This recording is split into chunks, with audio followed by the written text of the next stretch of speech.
Do you find that you have the common experience of desiring someone and them not actually being attracted to you, and the people that you don't desire or that you are indifferent about for whatever reason desire you? Because that seems to be something that continually happens over and over again. Well, in this video, we're going to talk about the deeper mechanics that may be happening in the background that will give you a little bit more power to begin to actually attain and get the things that you desire. So if this is your first time on my channel, my name is Clayton Olson. I'm a relationship coach who releases content on a fairly frequent basis here on my channel around relationship psychology that cuts to a deeper core, to the heart of what actually is going on to empower you to start to create the love that lasts in your life.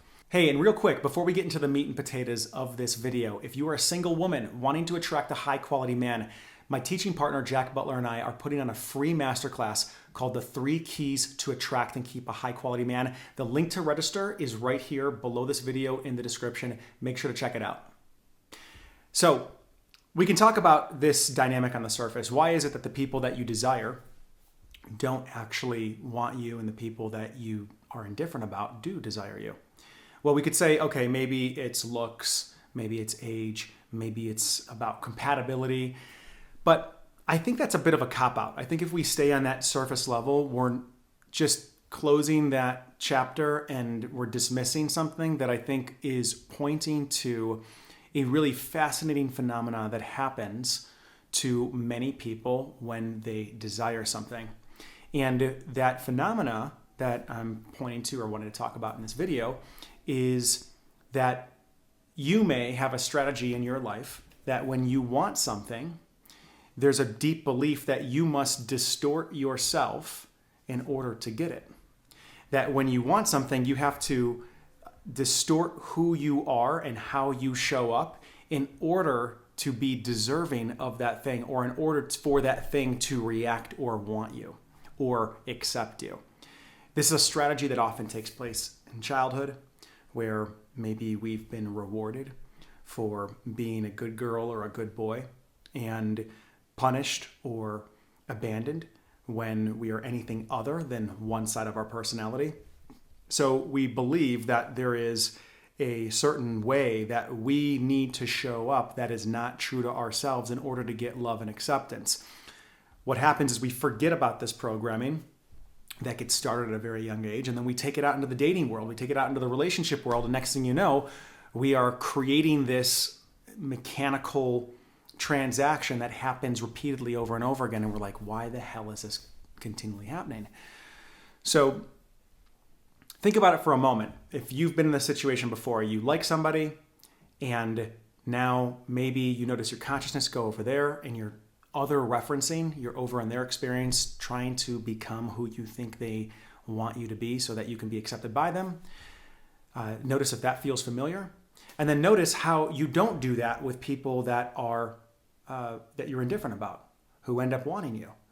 So what is actually happening here is this distortion is the exact thing that has us give away our power to the thing that we want. And when I say give away our power, what am I talking about? Power is being your authentic self. So we are giving away our authentic self. We are divorcing from our authentic self because we think we need to become and contort ourselves into whatever it is that we think that thing wants in order to get it. And that is not happening with the people that we're indifferent about, who end up inevitably wanting us, most likely. And that's happening because we're not actually distorting ourselves. We're not moving off of our center to become something else for them. We're just simply being fully who we are energetically. We're owning who we are. We're fully in our seat.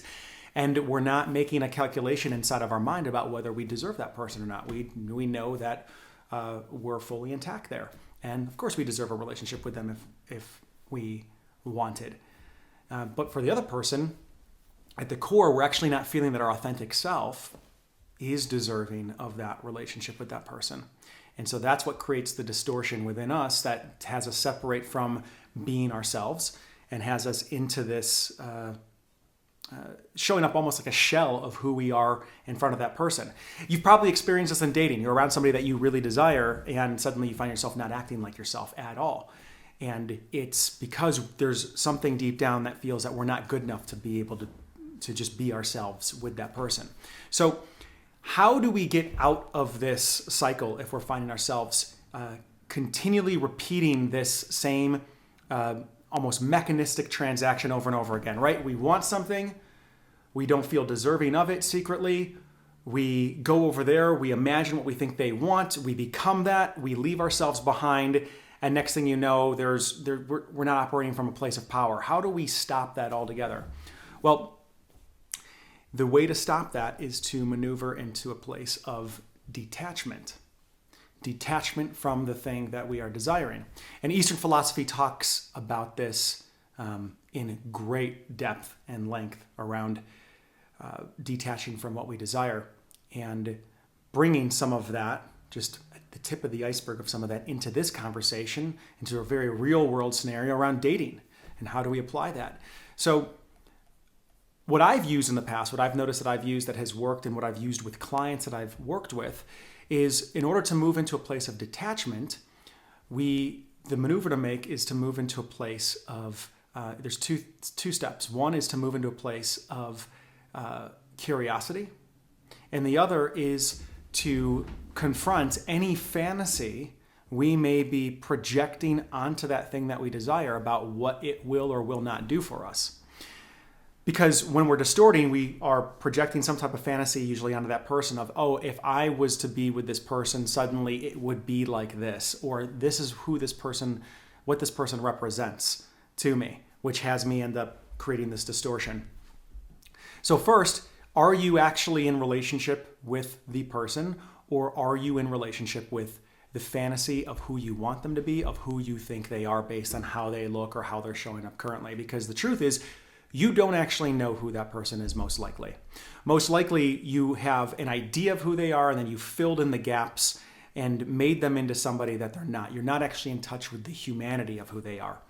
So if you can just pause for a moment and see that you're not actually in relationship with them as a human, you're in relationship with your own fantasy about them, that can create a space to where you realize that, okay, I don't have the necessary information to draw the conclusion about that person that I've been drawing in my mind that's been getting me worked up and distorting and disconnecting from my authentic self. So once we know that, once you see that you don't actually have the information, then you can start to get curious about how to fill in those gaps. And often when you get curious, you end up moving backwards a couple steps, realizing that the assumptions that you're making about what that person may or may not do for your life is untrue. They're going unquestioned. So you go back, and maybe some of the questions might be such as, if we were to, let's put this into the realm of something very tangible. Let's talk about trying to save your relationship, right? I talk to people that contact me because they want to get back together with someone that just broke up with them, and they're wanting to save the relationship. And they're already 2 or 3 steps ahead of the game, and they're saying, nope, I know I want this person, I have to get back together with them. And what's happening here is they're actually trying to get back into relationship with, they're feeling wronged, they're feeling like they've had a fall from grace, and they're thinking that if they get back together with this person, then they can escape this pain they're in. So they're in some ways using their person to put a Band-Aid on the situation. So in that scenario, we might say, wait a second, let's slow down. If the relationship ended, there's something about it that's not actually working. And if you're so quickly ready to jump back into it, let's pause for a moment and let's actually get curious about, is your relationship actually worth saving? Okay, so here's where the curiosity comes in. Is your relationship actually worth saving? Now notice how that pauses and puts something, a new direction into this intense desire. Because this is where I see a lot of people really distort themselves, is in this breakup reconciliation is, oh my God, I will become whatever it is that you want me to become so I can escape from this pain that I'm in. Please take me back, or please let's make this work. And then they lose their authentic self completely, not trusting the wisdom of the breakup, even though it feels painful, that there might be some real wisdom there about the compatibility of the relationship and about the fact that maybe you should slow down and tiptoe back into the relationship rather than diving back into it. So the other one is then, I'm curious if the relationship actually can be saved, right? So I'm curious if it's in my highest interest to save, and then maybe I'm curious whether it actually can be saved. And so if we start there with those questions, the way that we show up now in that situation changes drastically, right? We actually become more trustworthy in that situation because we're no longer trying to fight something, and rather now we're slowing down and even maybe aligning with the other person and getting curious about the state of affairs and trusting that maybe things are coming to an end for a very good reason, and let's actually look at this together, and let me take a look at myself and wonder whether or not saving this is just going to put me in actually a worse spot. And from there, a different type of conversation, a different type of dialogue, and a different collaboration is possible between two people because one person isn't distorting themselves massively with this tunnel visioned goal of what they're wanting to achieve. Okay, so let's move on to another scenario where you might experience this desire and then this distortion and this separation and disconnection from your authentic self, which is around, let's say, somebody you've been dating. So in this case, we'll make it a man. A guy that you've been dating, and maybe you're not feeling that he is putting you at the top of his list. Maybe he's breadcrumbing you.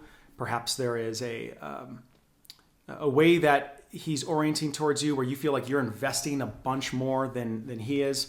So you could say, I want this guy to make me a priority. Like, I'm really wanting this guy to make me a priority. And there's this desire there. So maybe you're then over there trying to think, well, who do I need to become to get this guy to make me a priority? But if we stay stuck there, you're most likely divorcing yourself. You're most likely becoming a chameleon. And you may end up disrespecting yourself more in the process. Now, look, maybe you need to go through that and hit a little bit of some rock bottom so that you can come back and really honor yourself. And if we're not honoring ourselves, we attract these kind of situations in our life in which they provide the perfect curriculum for us to learn to honor ourselves. So that's something to keep in mind if you find yourself experiencing this over and over again. But the invitation here is to slow down, detach from the desire for a moment and say, wait a second, okay, I'm curious if this guy is able to actually make me a priority as much as I have liked him up until now. I'm curious if this guy is actually able to do that. Now, notice how that question, it changes the context. It changes your stance in relationship with this guy, and it goes from one of, like, how do I win this? To, wait a second, are we even compatible? I get that I'm attracted to him. I get that there's some things that maybe he checks off on paper, but is this man willing and capable to be able to make me a priority in the way in which I need in order to feel safe?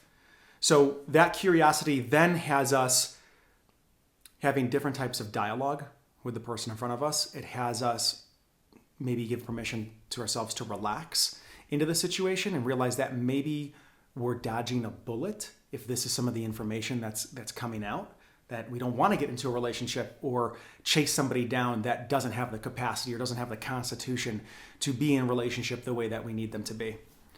And another one too, I'm curious if he's attracted to me, right?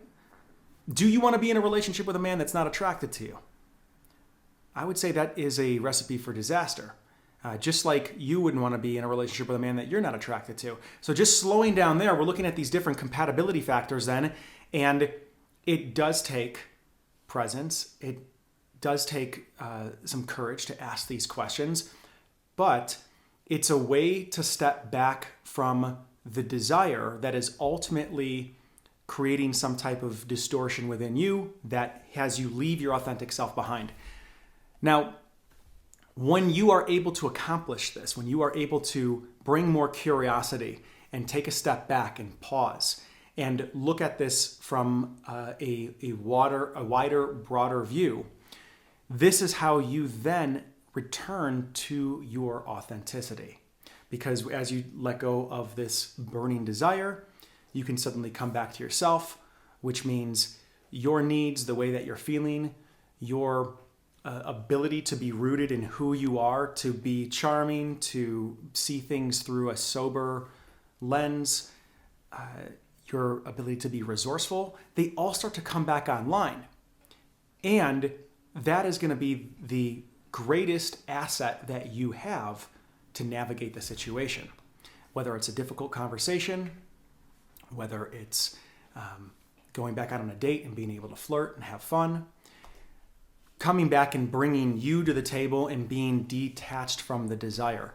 So let me know in the comments below how this lands. I'm curious if you're in the middle of a situation right now where you notice this same phenomena actually happening in your life, and if this video has been helpful. Because at the heart of it, what we're talking about is authenticity. We're talking about becoming yourself and being able to bring that self, that authentic self, to your interactions. And this is just another angle to look at that and a way to have that occur more frequently, and how to use situations where you feel like you're not getting what you want as an avenue to return to self. And if this conversation around authenticity, around being yourself, you find it particularly useful or empowering, I really want to encourage you, if you're a woman, to click on the link to register for the webinar that my teaching partner Jack Butler and I are putting on, called The 3 Keys to Being Relationship Ready. We have a program called Becoming the One, where it is an entire curriculum designed to untether and pull away all the ways in which you're showing up that are inauthentic in dating and relationship, so that the true you can really shine forth, the vulnerable, powerful, rooted you that knows themselves, that has clarity, so that you can inspire a man to be his best self when he's with you and create love that lasts. I look forward to seeing you on the webinar, and thanks for watching the video.